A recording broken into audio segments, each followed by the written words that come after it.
Magandang araw mga par. Ako nga pala si Japet. Ang tawag nila sa akin, Apit. Wala nga pala akong ginagawa ngayon kaya maglalakad-lakad lang muna ako para makapagpapawis. At tamang-tama, maganda ang panahon ngayon mga par. May lumapag nga pala na eroplano, bagong-bago, mainit-init pa. Nung una ako makasakay sa eroplano, takot na takot talaga ako. Habang nakasakay ako, pinagmamasdan ko kung ano ang mangyayari. Tingin ng tingin ako talaga sa bintana. Tingnan nyo mga par, maiikot yan par. Ang laki niyan para tas siya buong barangay. Ganito palagi yung aming nakikita. Siya nga pala mga par, makikita nyo rin dito isang malaking barko kasyang buong syudad.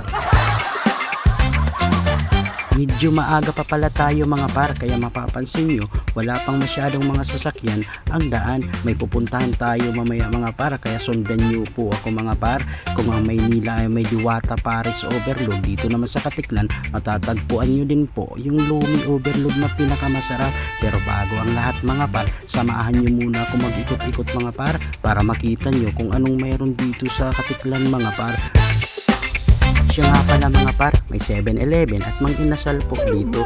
Yung Jollibee nasa Boracay po mga par, at ang Mercury sarado pa mga par. At yan po yung Katiklan Port po mga par, at may Andox po din dito par. Hindi kayo dito maubusan na makakainan mga par, maubusan lang kayo ng budget mga par. At yan po, dyan po yung Sakayan, Pamindoro, Manila at Romblon mga par, at lalo na sa Boracay mga par. At dito na nga tayo mga par.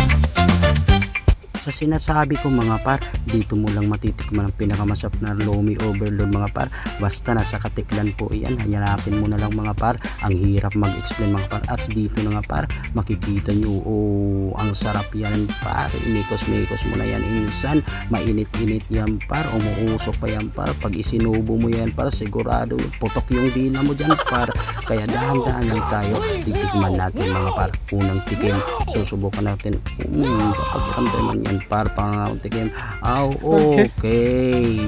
Siya nga pala mga par, dito nga pala kami naliligo ng mga kasama ko kasi lagi kaming low budget, di namin afford yung Boracay mga par. Pero wag kayong mag-alala par, isang tubig lang ang ginamit din mga par, tubig maalat mga par. Kaya hanggang dito na lang mga par.